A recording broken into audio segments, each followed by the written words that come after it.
그녀는 칼을 쥐고 있었다. 오랜 시간 갈고 간 칼이었다. 칼은 얼음처럼 차가운 푸른 빛을 발했다. 나는 정면을 바라보았다. 그녀의 눈도 정면을 보고 있었다. 우리는 아까부터 계속 서로를 응시하고 있었던 것이다. 나는 복도에 서서 문의 바깥을 바라보고 있었다. 그녀는 방 안에 서서 문의 안쪽을 바라보고 있었다. 우리는 그렇게 문 하나를 사이에 두고 마주하고 있었다. 문은 닫혀 있었다. 하지만 잠겨 있지는 않았다. 나는 그것을 알 수 있었다. 그녀가 일부러 문을 잠가두지 않았다는 것을 말이다. 방 안의 공기는 무거웠다. 벽시계의 초침은 힘겹게 움직였다. 초침은 내 심장 박동과 연결되어 그것이 움직일 때마다 내 심장은 두근거렸다.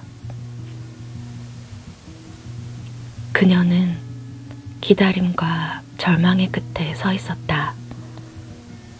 그리고 한 가닥 남은 열망의 외침을 두 눈 속에 담고 있었다. 정각 10시. 그녀는 칼을 들었다. 칼은 그녀의 목을 깊숙이 긋고 지나갔다. 그 찰나의 순간, 아직 피가 허공으로 뿜어지기도 전에 칼날은 은혜색의 빛을 그녀의 얼굴에 비추었다. 환한 눈부심이었다. 눈부심 속에서 그녀의 입술은 웃고 있었다. 모든 감정이 다 타버린 잿빛 웃음이었다. 그러나 그녀의 눈동자는 울고 있었다. 대신 흩뿌려지는 달리아 꽃잎과도 같은 선혈이 그녀의 얼굴을 붉게 적셨다.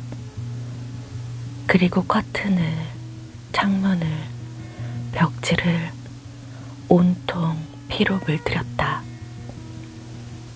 그녀는 그렇게 쓸쓸하게 죽어갔다. 내가 죽인 것이다. 꿈이란 서글픈 것이다. 슬픈 꿈은 슬퍼서 슬프고, 기쁜 꿈은 꿈이기에 슬프고, 그래서인지 어릴 적부터 나는 꿈꾸길 싫어했다. 내 꿈은 항상 나를 슬프게 했다. 초등학교 시절은 내내 엄마 꿈을 꾸었다. 엄마와 나는 놀이공원과 근사한 음식점을 돌며 즐겁게 놀았다. 엄마의 따뜻한 미소는 나를 행복하게 했다. 하지만 눈을 뜨면 지독한 허무와 슬픔이 밀려왔다. 현실의 감각은 나에게 엄마의 부재를 차갑도록 선명히 각인시켰다. 엄마의 따뜻한 웃음은 오직 꿈속에서만 존재했다. 눈을 뜨면 언제나 이별해야 했다. 이별, 이별, 이별. 나는 그렇게 날마다 엄마와 이별해야 했다. 그 지독한 괴리감을 못 이겨 조그만 어깨를 들썩이며 울곤 했었다. 엄마가 내 곁을 떠난 날은 난 분명히 기억하고 있다. 내가 9살이 되던 어느 오후였다. 엄마는 구석의 괴짝 앞에서 화장을 하고 있었다. 분홍색 립스틱도 곱게 발랐다. 화장을 마친 후 엄마는 외출 준비를 했다. 외할머니에게 선물 받은 갈색의 가죽 가방을 어깨에 메고 굽 높은 구두를 신었다. 나는 엄마의 팔에 매달렸다. 왠지 그렇게라도 하지 않으면 엄마가 영영 떠나버릴 것만 같아서였다. 엄마는 찬장에서 고급 비스킷 2개를 꺼냈다. 그것을 나에게 건네며 천천히 아껴 먹으라고 했다. 나는 비스킷이 먹고 싶었지만 엄마의 팔을 쉽게 놓지 못했다. 오히려 엄마의 노란색 스웨터에 얼굴을 묻었다. 스웨터의 털이 혀 끝에 감겼다. 잠시 후 엄마는 나를 번쩍 안아올렸다. 착한 아이가 되어야 한다. 그 말은 내가 엄마에게 들은 마지막 말이었다. 엄마는 비스킷과 함께 먹을 우유를 사오겠다며 집을 나갔다. 그리고는 돌아오지 않았다. 나는 밤이 늦도록 엄마를 기다렸다. 밥도 먹지 않고 비스킷도 먹지 않고 계속 기다렸다. 잠도 잘 수가 없었다. 금방이라도 한 손에 우유를 든 엄마가 문을 열고 들어올 것만 같았기 때문이다. 결국 나는 기다림에 지쳐 잠이 들었다. 내가 눈을 떴을 때는 오후였다. 그리고 내 앞에는 화장을 하고 있는 엄마의 모습이 보였다. 엄마, 언제 왔어? 하고 말하려고 했지만 차마 그 말을 꺼낼 수가 없었다. 엄마의 모습은 어제 본 그대로였다. 괴짝 앞에서 화장을 하고 립스틱을 발랐다. 그런 다음 외출 준비를 했다. 갈색 가죽 가방을 메고 굽 높은 구두를 신었다. 모든 것이 어제와 같았다. 나는 나에게 닥친 기이한 상황을 어떤 식으로든 해석해 보려고 했다. 꿈을 꾼 것이었다. 나는 그렇게 결론을 내렸다. 나는 지금 막 엄마가 내 곁을 떠나는 꿈을 꾼 것이다.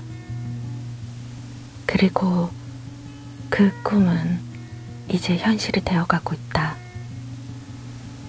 엄마는 찬장에서 비스킷 2개를 꺼내 나에게 주었다. 나는 왠지 마음이 묵직해져 아무것도 할 수가 없었다. 엄마에게 매달려 칭얼대며 가지 말라고 말을 했어야 했는데 나는 그러지 못했다. 어린 마음이었지만 그렇게 보챈다고 한들 아무것도 변하지 않는다는 것을 알았기 때문이었다. 엄마가 나를 떠나는 이유에 대해서 당시에 나는 아무것도 이해할 수 없었다. 다만 그것은 어른들의 문제였고 어린 내가 어떻게 해도 바뀌지 않을 문제였던 것이다. 잠시 후 엄마는 나를 번쩍 안아올렸다. 그리고 그 다음 무슨 말을 할지 나는 이미 알고 있었다. 착한 아이가 되어야 한다. 나는 마음이 아팠다. 어린 나이였지만 가슴이 미어지는 기분이 들었다. 이제 곧 엄마는 나를 떠날 것이다. 그래도 내가 할 수 있는 건 아무것도 없었다. 울고불고 매달려도 엄마는 분명 떠날 것이다.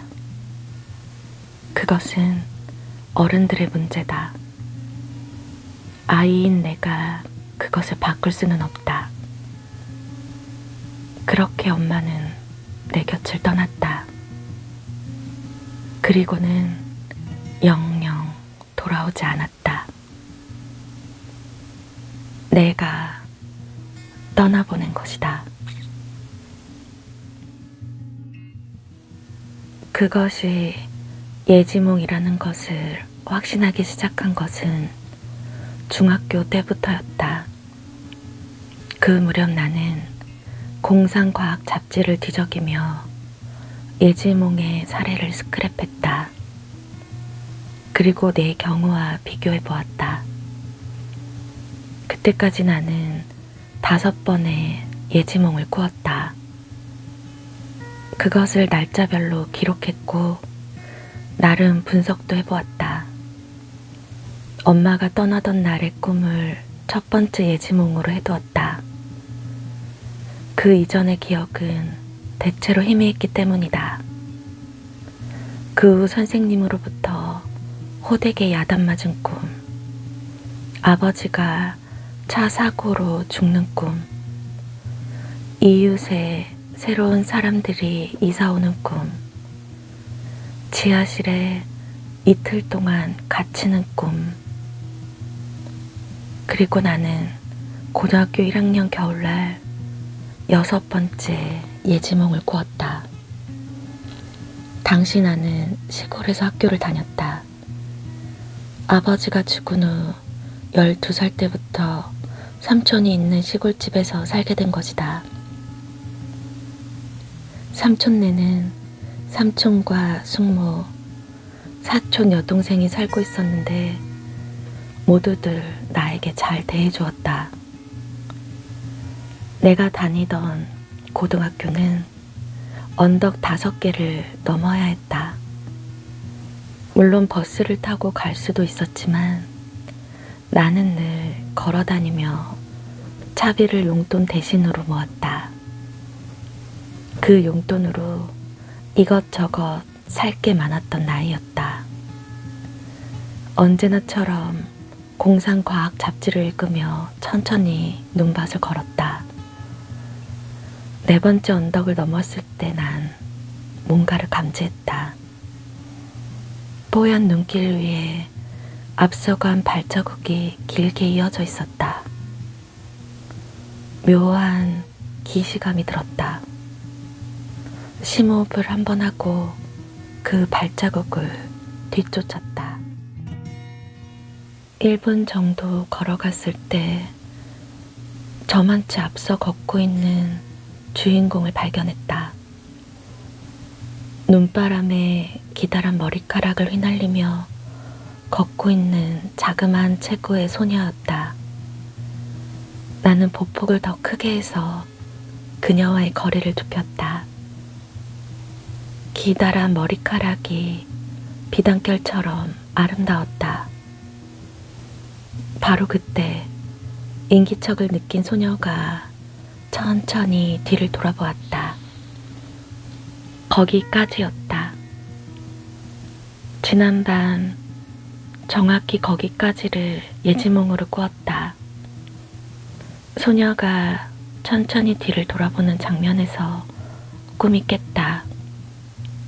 그리고 나는 현실 속에서 그 얼굴을 확인하고 싶었던 것이다. 소녀가 뒤를 돌아 나를 보았을 때 나는 숨이 탁 막혔다. 꿈에서나 볼 것 같은 환상적인 미모였다. 소녀는 스웨터에 청바지 차림이었는데 목에는 핑크색 목도리를 두르고 있었고 두 손에는 하늘색 벙어리 장갑을 끼고 있었다. 그녀는 눈을 동그랗게 뜨고 나를 보았다. 나는 너무 긴장한 나머지 딱꼭질을 했다. 나를 빤히 쳐다보는 소녀에게 뭐라고 변명이라도 해야 했지만 계속 딱꼭질만 나왔다. 더 이상 그곳에 있다가는 한심한 녀석으로 낙인 찍힐 것만 같았다. 도망이라도 쳐야 할 판이었다. 그때 소녀가 내 이름을 불렀다. 나는 도망칠 폼을 잡으려다 말고 그녀를 돌아보았다. 어떻게 내 이름을 알지? 내가 의아해했지만 그녀는 활기차게 웃었다. 나야 나 모르겠어? 그녀는 자신의 이름을 말해주었다. 하지만 나로선 그녀의 이름을 듣고도 그녀가 누구인지 알아낼 수 없었다. 초등학교 때 같은 학교 다녔었는데 기억 안 나? 너 5학년 겨울쯤에 우리 반에 전학 왔었잖아. 5학년 겨울. 그해 초겨울 아버지가 죽었고 나는 삼촌이 있는 시골로 왔다. 트럭 운전을 하던 아버지는 커브길에서 빙판에 미끄러져 다리 밑으로 추락하셨다. 트럭은 서너 바퀴를 구른 뒤 완전히 뒤집혔다. 짐칸에 있던 빵 상자들이 하천가에 쏟아져 나왔다. 아버지는 다리와 옆구리가 문짝에 끼어 꼼짝도 할 수가 없었다. 피를 많이 흘려 정신을 잃기 직전이었다. 이른 새벽이라 지나가는 사람들도 없었다. 아버지는 3시간 넘게 찬 바람을 맞으며 피를 흘렸다. 아침이 되자 몇몇 사람들이 몰려왔다. 그들은 아버지를 구할 생각은 하지 않았다. 대신 여기저기 흩어진 빵을 챙겨가느라 바빴다. 한참 후에야 구급차가 도착했다. 아버지는 이미 싸늘한 시체가 되어 있었다. 그 모든 광경을 나는 전날 밤 꿈속에서 생생히 보았다. 물론 그때까지만 해도 그것이 아버지의 죽음을 예견한 예지몽이라는 것을 전혀 몰랐다. 만약 그때 그것을 좀 더 분명히 인지하고 있었더라면 지금 달라졌을까? 새벽에 집을 나서는 아버지를 말렸을까? 그랬다면 아버지는 일을 하러 나가지 않았을까? 다시 그녀의 얘기로 돌아가겠다. 소녀는 계속 나에게 말을 건넸다. 우리 짝이었는데 정말 기억 안 나? 하긴 며칠 후에 바로 겨울방학이었어. 6학년 때는 서로 다른 반이었고. 하지만 나는 소녀의 말이 귀에 들어오지 않았다. 예전의 인연이야 어찌됐든 지금 아름다운 그녀의 외모에 푹 빠져 있었던 것이다. 나 많이 변했지. 근데 넌 하나도 안 변한 것 같은데. 소녀는 그렇게 말하며 내 눈을 깊숙이 들여다보았다. 근데 너 지금 왜 도망치려고 그랬어? 그건 그러니까 도망치는 게 아니라 아니 갑자기 바쁜 일이 생각이 나서 그만. 소녀가 웃었다. 여전하구나 너. 응? 예전에도 되게 재밌는 애였는데. 내가 그랬던가 하고 생각해 보았다. 내가 자중을 재미있게 했던 기억은 사실 딱히 떠오르지 않았다. 다만 초등학교 시절에는 좀 더 활달하고 장난치기를 좋아했다. 몰려다니며 수박서리를 하기도 했고 남의 집 외양간 건초 더미를 떨어지며 놀기도 했다. 어른들에게 혼도 많이 났었다. 하지만 그런 장난을 계속 치고 다녔다. 또래 남자애들이 다 그랬던 것처럼 말이다. 어느 학교 다녀? 소녀가 물었다. 나는 학교 이름을 알려주었다. 아, 거기구나. 그리고 나선 이렇게 말했다. 오늘 학교 마치고 우리 집에 안 올래? 나는 다몽빛으로 발그레하게 물든 소녀의 볼을 멍하니 바라보았다. 조심하는 게 좋아. 그 앤 마녀라고. 같은 반 친구 녀석이 그녀에 대해 알고 있으리라곤 생각하지 못했다. 들뜬 마음에 우연히 그녀 이야기를 꺼냈다. 하지만 친구는 그녀의 이름을 듣자마자 인상이 변했다. 그 마을에서 소문이 자자한 애야. 집에 틀어박혀서 이상한 흑마술이나 하는 그런 이상한 마녀라고. 흑마술? 그래, 마녀들이 하는 요술 같은 거 있잖아. 왜 요술이라기보다는 왜 저주라고 해야겠지.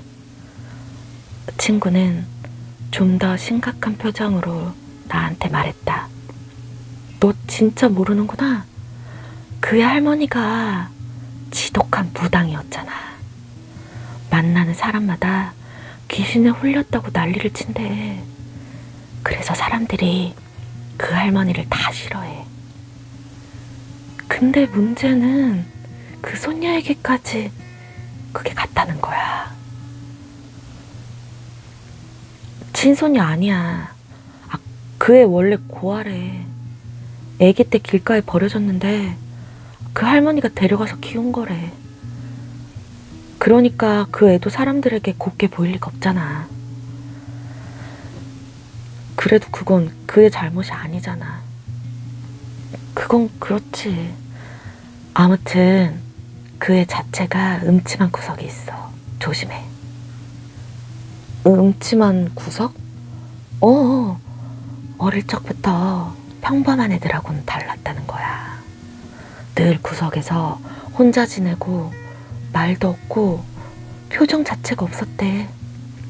게다가 인형 같은 걸 보면서 막 혼자 중얼거리고, 더 무서운 건 그 애가 초등학교 6학년 때부터인가 학교에 나오질 않았대.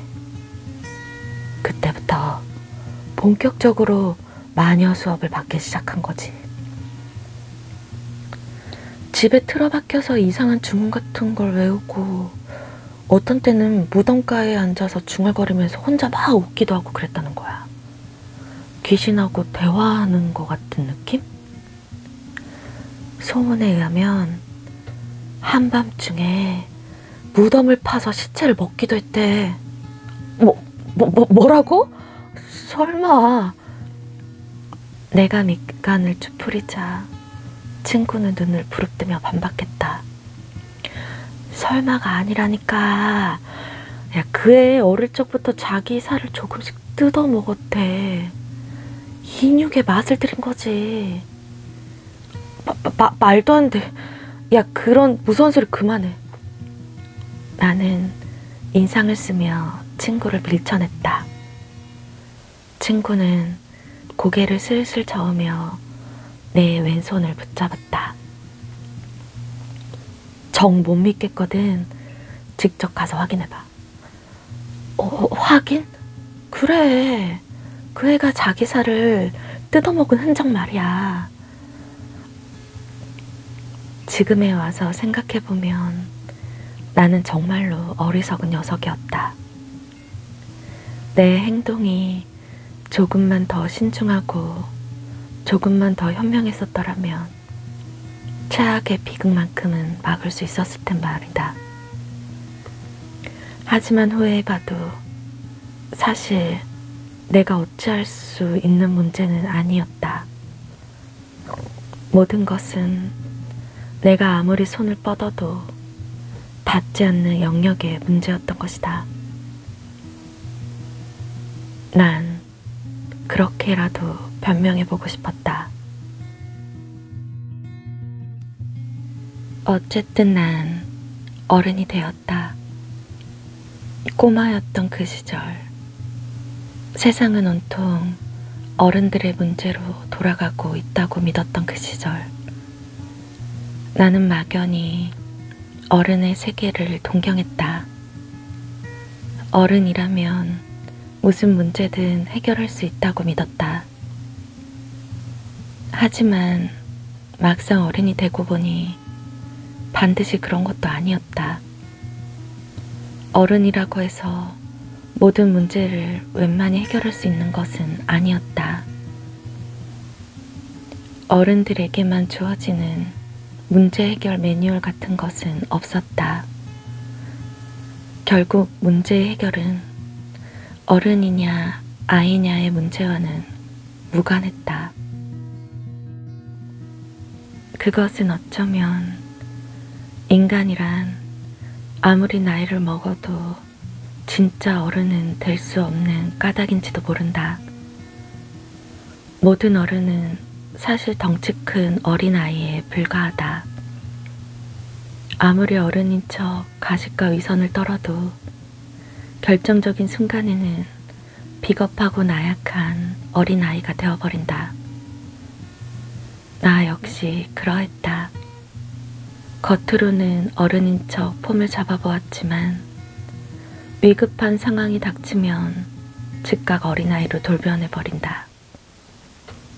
그런 치졸한 삶의 방식이 때때로 역겹기도 했다. 문제가 생기면 그것에서 멀리 달아나고 잠잠해지면 다시 돌아와 새로운 문제를 또 만들고, 그래도 어쩔 수 없었다. 살아간다는 것은 문제를 해결하는 것보다 문제를 만들어가는 것에 가까운 행위였다. 나에게 있어 여전히 커다란 문제는 바로 그녀였다. 그녀에게서 달아난 후 나는 점점 더 그녀가 그리워졌다. 그 눈동자, 입술, 뺨, 가느다란 목, 모든 것이 그리웠다. 그래서인지 그 무렵 나는 사흘에 한 번꼴로 그녀의 꿈을 꾸었다. 꿈속의 그녀는 눈 덮인 언덕에서 나를 기다리고 있었다. 그녀는 언제나 나에게 따뜻한 미소를 보내주었다. 어릴 적 꿈속에서 엄마가 그랬던 것처럼. 하지만 눈을 뜨면 기다렸다는 듯 허탈한 상실감이 밀려왔다.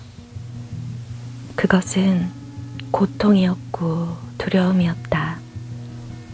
그 공포에서 벗어나기 위해 다시 꿈을 꾸면 또 그녀가 나타났다.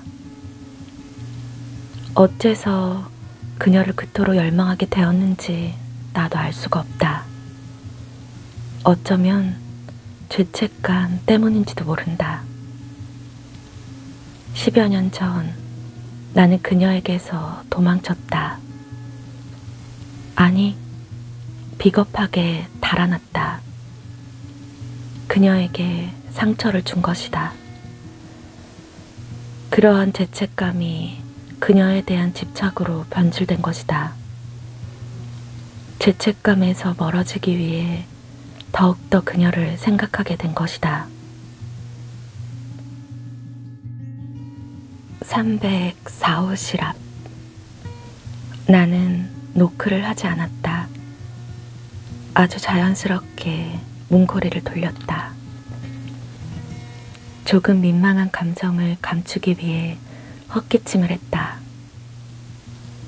그녀는 마치 내가 들어올 것을 알고 있기라도 한 것처럼 침대 곁에서 나를 쳐다보고 있었다.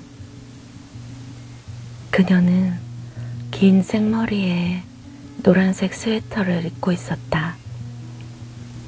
10년의 시간이 흘렀지만 변한 것이 없었다. 꿈속에서 늘 보아왔던 바로 그 모습이었다. 나를 향해 따뜻히 웃어주는 그 미소까지도 말이다.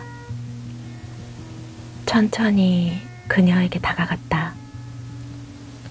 나를 향해 웃고 있는 그 얼굴은 손으로 만져졌다.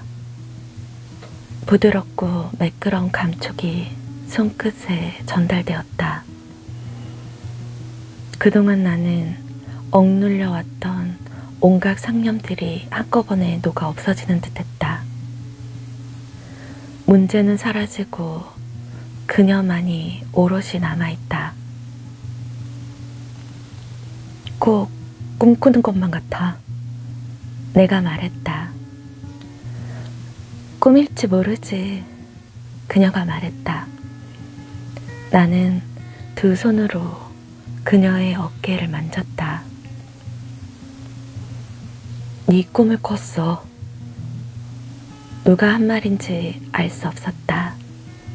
내가 할 말이라고 생각했는데 희미하게 움직인 그녀의 입술을 보고 있노라니 또 그녀가 말한 것 같기도 했다. 계속해서 꿈을 꿨어.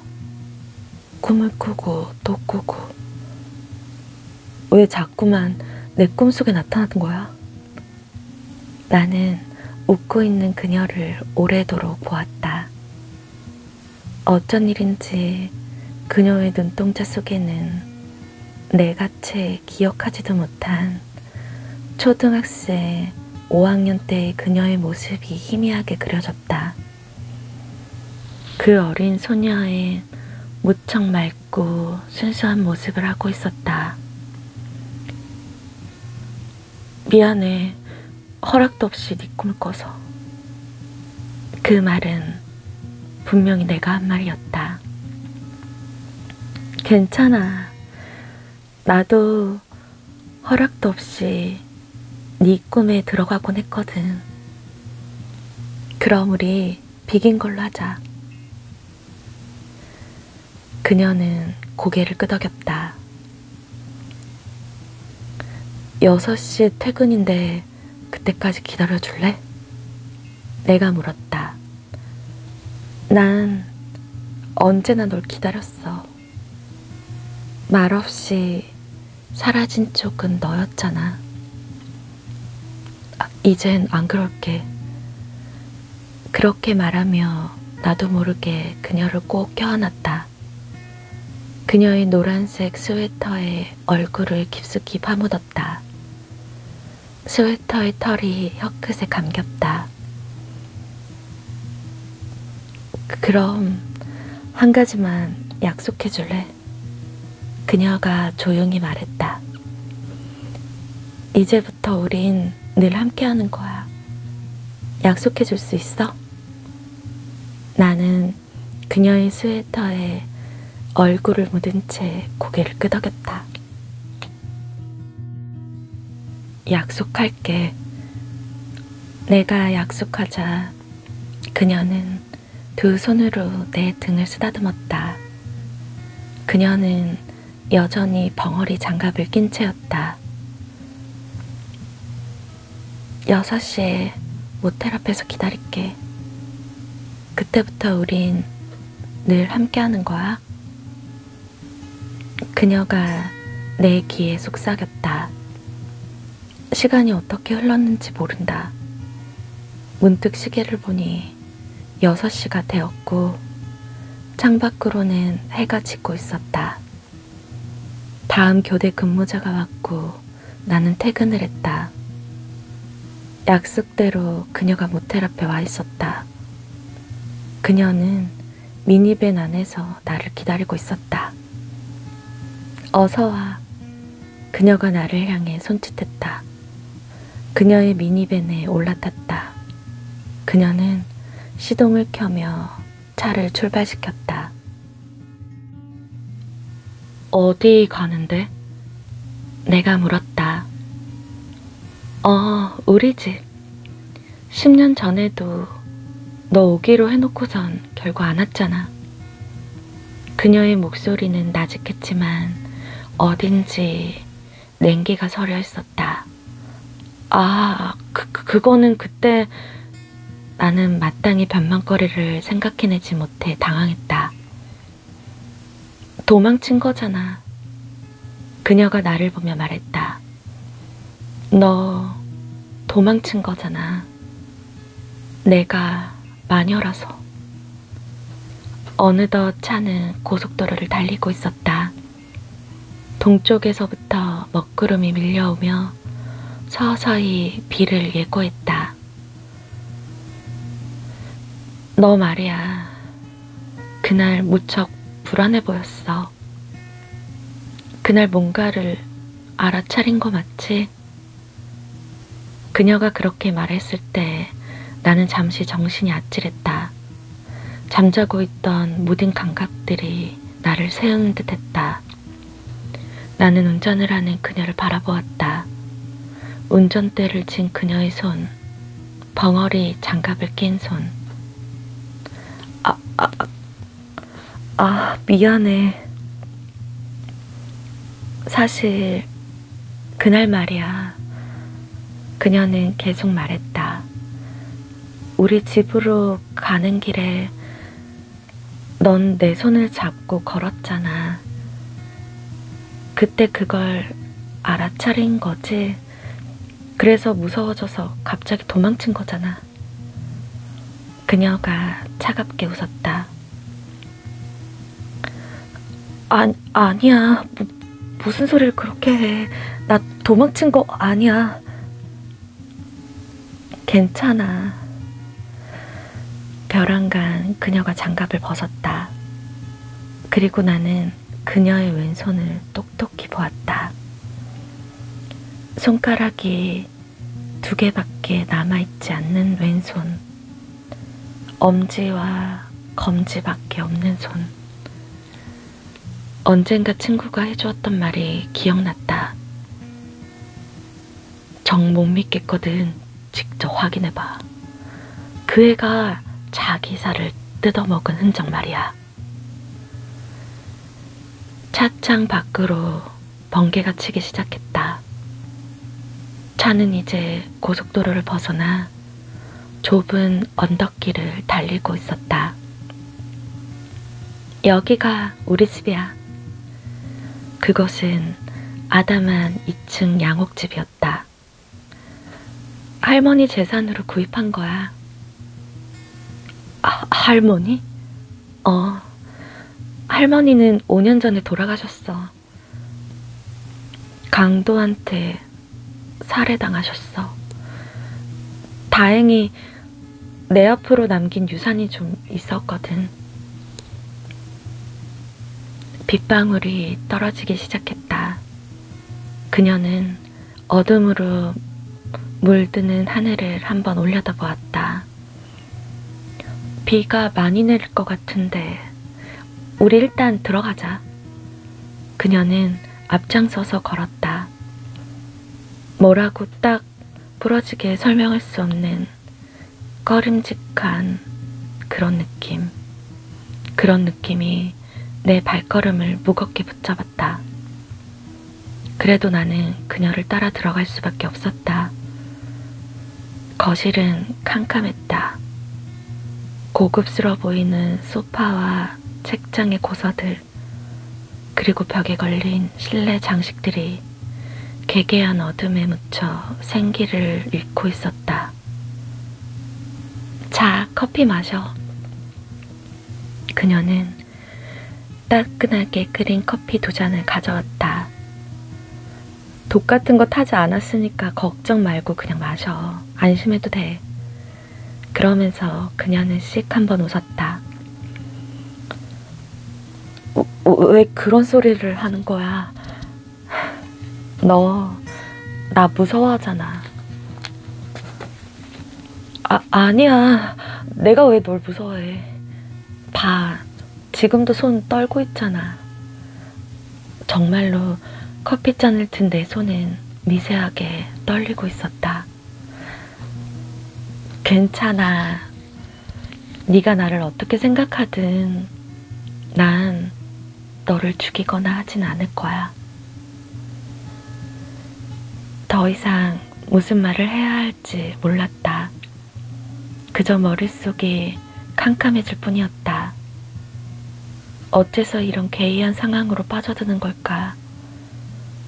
불과 몇 시간 전만 해도 나는 그녀에게서 애틋한 정을 느꼈다. 그녀를 품에 안고 영원히 함께하고 싶었다. 그런데 지금 그녀는 무척 다른 사람처럼 느껴졌다. 그녀에 대한 내 감정은 모두 불안과 공포만이 느껴졌다. 그거 알아? 사실 나 너 처음 보는 순간부터 좋아했었어. 그녀가 말했다. 그녀는 나에게 등을 진 채 창가에 서서 빗물이 떨어지는 모습을 하염없이 바라보고 있었다. 우리 할머니 무당이었어. 난 3살 때부터 버려진 고아였고, 그래서 마을 사람들은 모두 나를 싫어했어. 기분 나쁘고 더러운 애로 낙인 찍혔거든.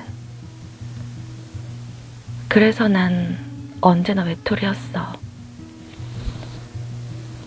나무나 인형 말고는 대화할 상대가 없었거든. 네가 전학 오기 전까진 말이야. 방 안의 공기는 무겁게 가라앉아 있었다. 오직 그녀의 나직히 그 목소리만이 정적을 갈라냈다. 너 이사 온 아이였으니 나에 대해 아무것도 몰랐지. 넌 잘 기억나지 않겠지만 그때 나에게 꽤 짓궂은 장난도 많이 쳤어. 근데 난 그런 장난이 너무 즐거웠거든. 처음으로 친구라는 걸 알게 해준다고 해야 할까? 그때 내 기분은 뭐랄까, 구원받는 기분이었어. 근데 곧 반이 갈라지고 우린 서로 멀어졌지. 난 다시 외톨이가 되었어. 그래서 학교도 안 갔어. 넌 모르겠지만 난 늘 네가 노는 모습을 지켜봤어. 넌 참 개구쟁이였더라.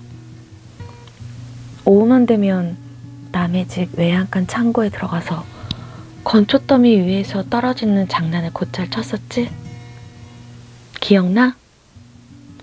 난 그 외양간 옆집에 살았기 때문에 네가 그런 장난을 치며 노는 걸 늘 훔쳐봤거든.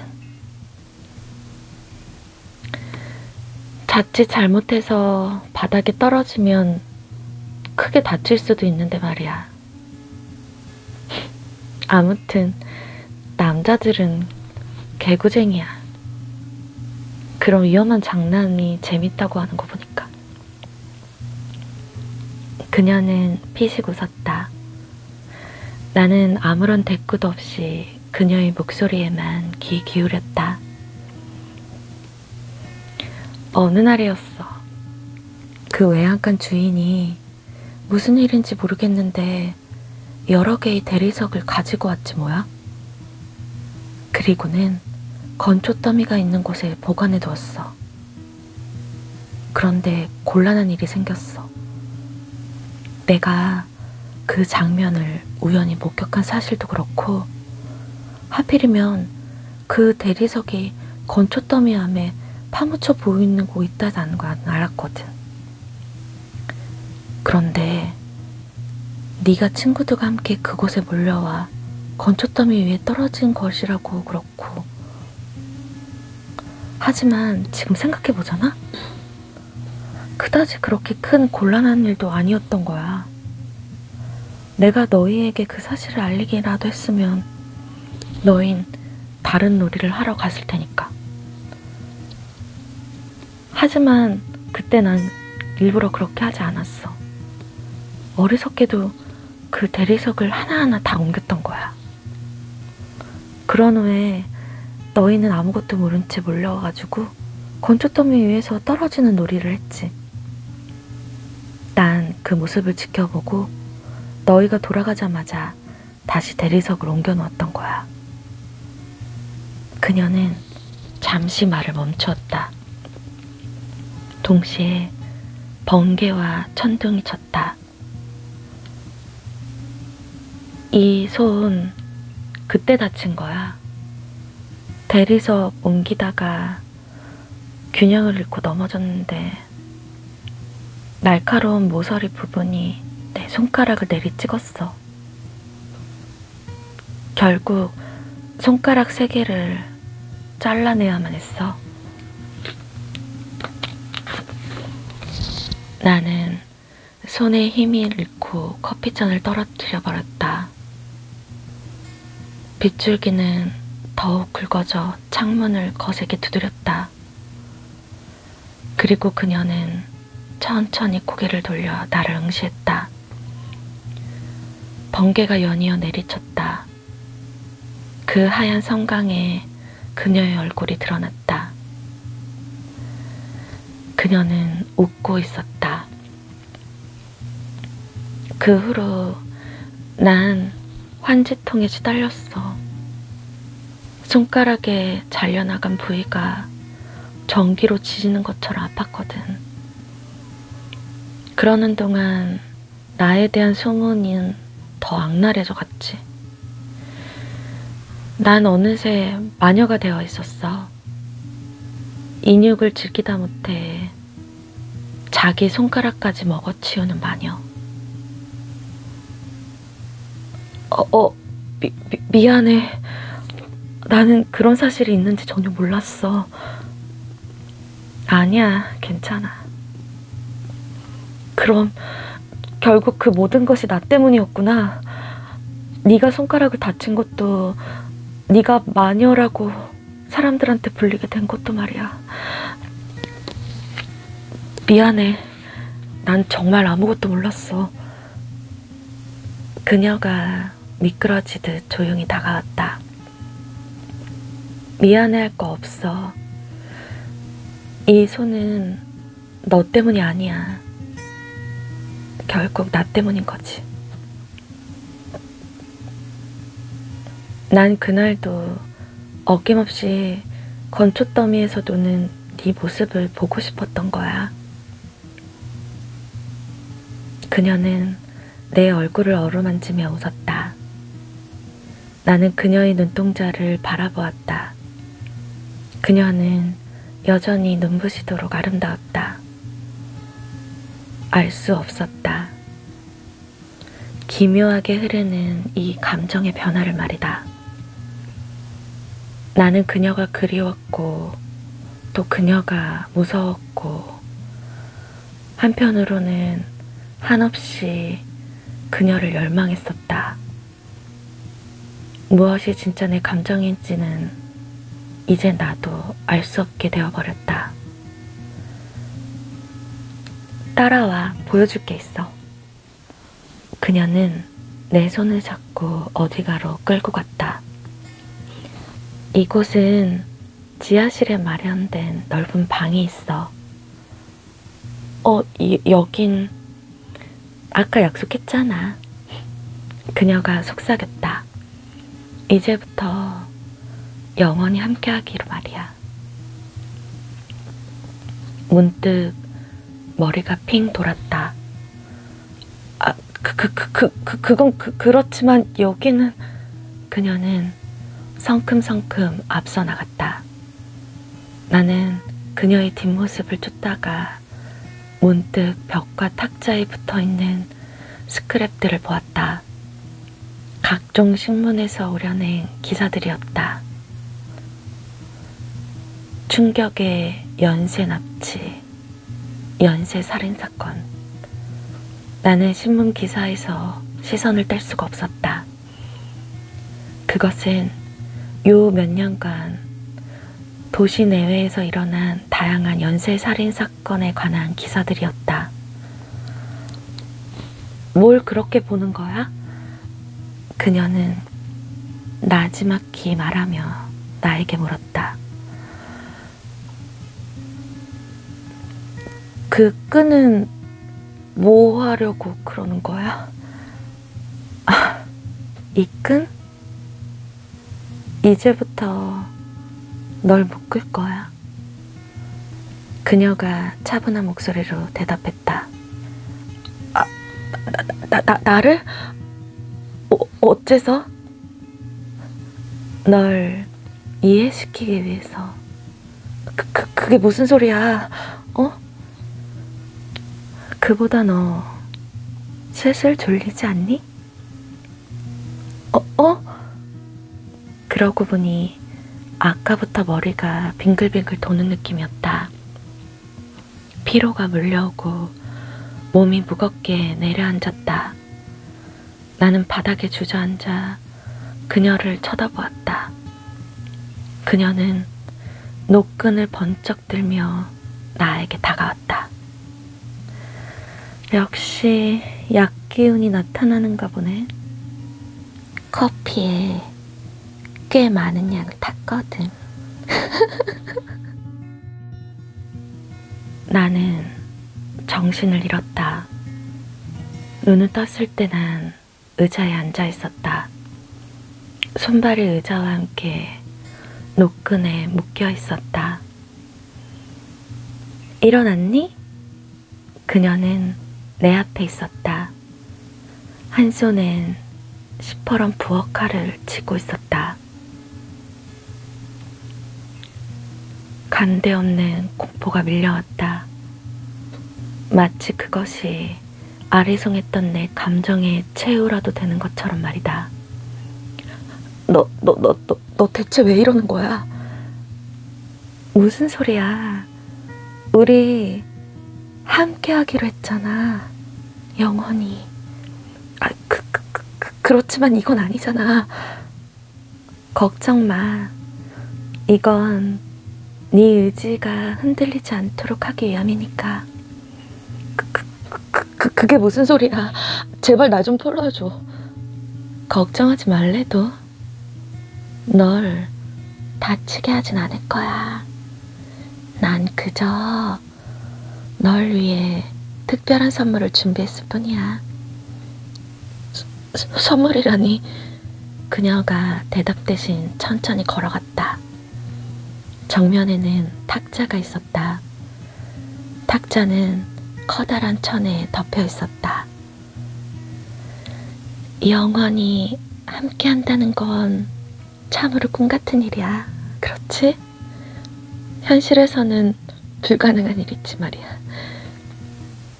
그녀는 흥얼거리듯 말했다. 그렇기 때문에 그것이 실현 가능해지려면 조금이라도 방해되는 요소는 미리 차단하는 수밖에 없어.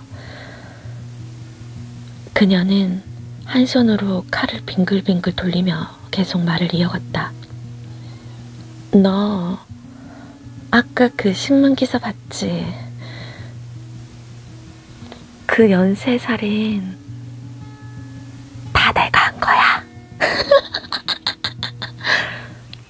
다 내 짓이야. 재밌지 않니? 난 다리가 후덜덜 떨렸다. 생각해보니 난 그녀에 대해 아무것도 아는 것이 없는 듯 했다. 지난 10년간 난 다만 꿈속에서 그녀만을 봐왔을 뿐이다. 꿈속의 그녀는 나의 연인이었다. 하지만 현실 속의 그녀는 연쇄 살인마였던 것이다. 너처럼 함께하자는 이들은 많았어. 하지만 그들 중 누구도 진심으로 나한테 다가오진 않았지. 뭐랄까, 꿈같이 달콤한 얘기만 했다고 해야 되나? 그래서 난 그들에게 현실을 보여줬어. 정말로 함께하기 위해선 모든 것을 포기해야만 하는 현실을 말이야. 그녀는 칼을 든 채 나를 정면으로 쏘아보고 있었다.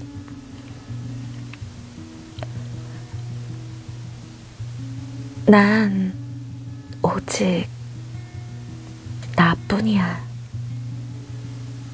넌 어때? 난 아무 말도 할 수가 없었다. 그녀는 그런 내 모습을 보며 고개를 저었다. 그럴 줄 알았어. 하지만 걱정 마.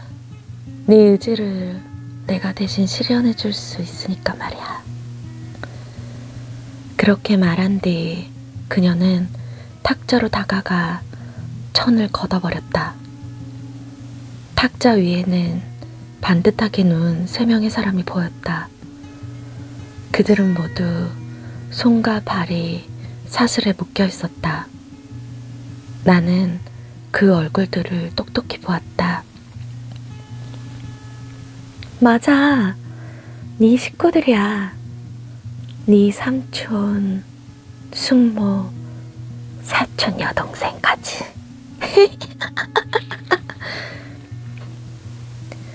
내가 이 모두한테 마취제를 넣었거든. 그래서 지금 다 잠들어 있는 거야. 우리가 영원히 함께하기 위해선 제거되어야 할 사람들이잖아? 안 돼. 제발 그만둬. 그렇게까지 하지 않아도 우리 영원히 함께 영원히 지낼 수 있어. 아니, 그렇지 않아. 기댈 곳이 있는 자들은 영원히 하나만 바라보며 살 수 없거든. 제발 이러지 마.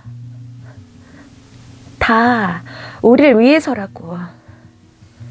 그녀는 부엌칼을 들어 올리며 삼촌에게로 다가갔다.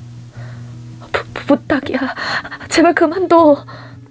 목이 터져라 애원했지만 그녀의 칼은 멈추지 않았다. 칼은 삼촌의 목을 깊숙이 긋고 말았다. 픽거품이 일어났다. 나는 이를 악물고 눈을 부릅뜬 채 아무 말도 할 수가 없었다. 칼날 위로 피 안개가 계속 뿌려졌다. 그리고 숙모, 사촌 여동생까지도 말이다. 이윽고 그녀는 피범벅이 된 얼굴로 나에게 다가왔다. 끝났어. 이제 모두 끝이야. 우린 완전히 영원히 끝까지 함께 할 수 있어. 너 미쳤어. 너 미쳤다고. 나 미치지 않았어. 너 왜 그렇게 괴물이 된 거야? 내가 아는 그 소녀가 맞니? 맞아. 그녀는 차분한 목소리로 대꾸했다. 난 어릴 적부터 모두에게 괴물 취급을 당했어. 이제 와서 억울할 것도 없어. 나 원래부터 마녀였으니까. 그녀는 나를 향해 힘없이 웃었다. 그리고는 내 결박을 풀어주었다. 그녀는 피 묻은 부엌칼을 나에게 건넸다. 너도 나를 마녀라고 생각하면 이 칼로 나를 죽여줘. 난 삼촌과 이모, 사촌 여동생의 피가 묻은 그 칼을 두 손으로 움켜쥐었다. 그리고 그녀를 보았다. 그녀의 눈빛은 초연했다. 어서 날 죽여줘. 날 죽이라니까? 너도 날 마녀라고 생각하잖아.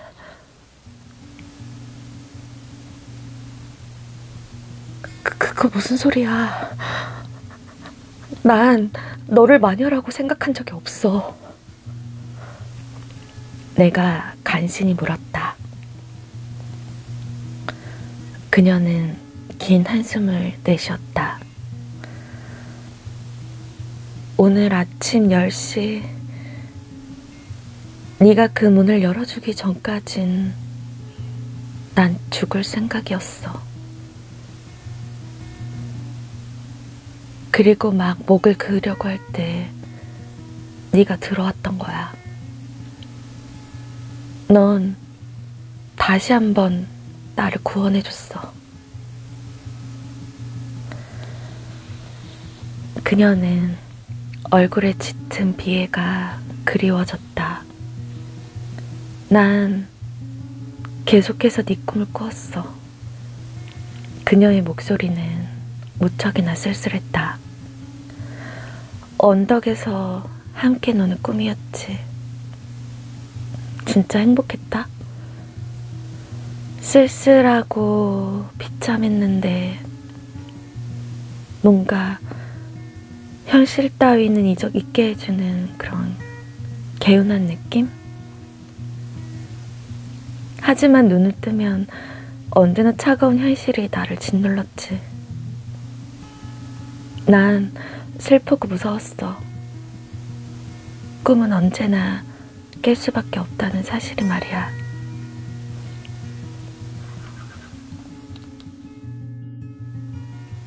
그녀는 칼을 쥔 내 손을 잡았다. 2개밖에 없는 왼쪽 손가락이 내 눈에 들어왔다.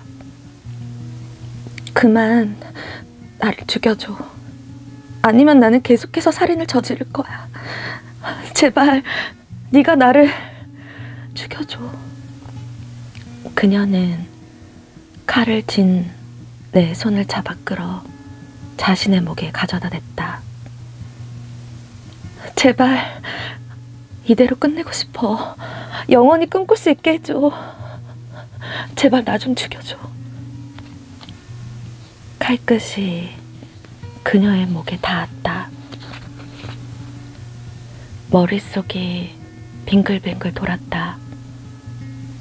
내 눈앞에서 찰칵찰칵 프레쉬가 터지는 것처럼 말이다. 나는 눈을 질끈 감았다가 떴다. 웃고 있는 그녀의 모습이 보였다. 따뜻한 미소였다. 어릴 적 꿈속에서 엄마가 늘 그랬던 것처럼 말이다. 나는 소리 질렀다. 그리고 칼을 내 동댕이에 쳤다. 그리고 나선 뒤돌아서서 달리기 시작했다. 내 등 뒤에서 그녀가 뭐라고 말을 하려고 하는 듯 했다. 하지만 나는 더욱 속력을 내어 달리기 시작했다. 도망치듯이 그 집을 빠져나왔다. 비는 폭우로 변해 있었다. 그 속에서 나는 오열하듯 길게 고함을 내질렀다. 눈을 떴다. 어쩐 일인지 나는 울고 있었다. 촉촉하게 젖은 두 눈을 닦을 생각도 않고 한참 동안이나 멍하니 누워 있었다. 시계 초침 소리가 유난히 청명하게 들렸다. 꿈이 밤이었구나. 외출복으로 갈아입고 출근 준비를 했다. 버스 안에서 차창 밖으로 지나는 나뭇잎의 흔들림을 바라보며 그녀를 떠올렸다. 그것이 예지몽이었다는 것은 자명했다. 혹시나 해서 아침에 삼촌에게 전화를 해보았다. 삼촌도 숙모도 잘 있었다.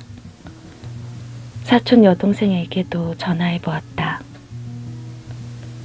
그의 선명한 목소리를 들으니 몽롱했던 정신이 맑아지는 것만 같았다.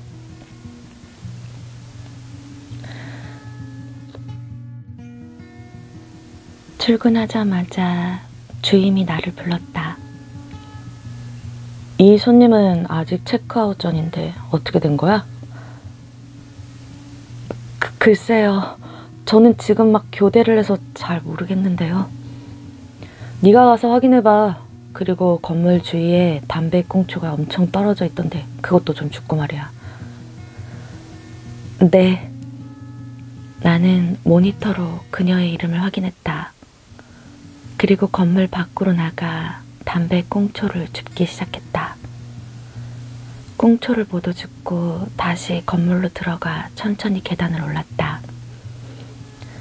304호실 앞. 나는 시계를 보았다. 초침의 움직임이 그토록 길게 느껴진 적이 없었다.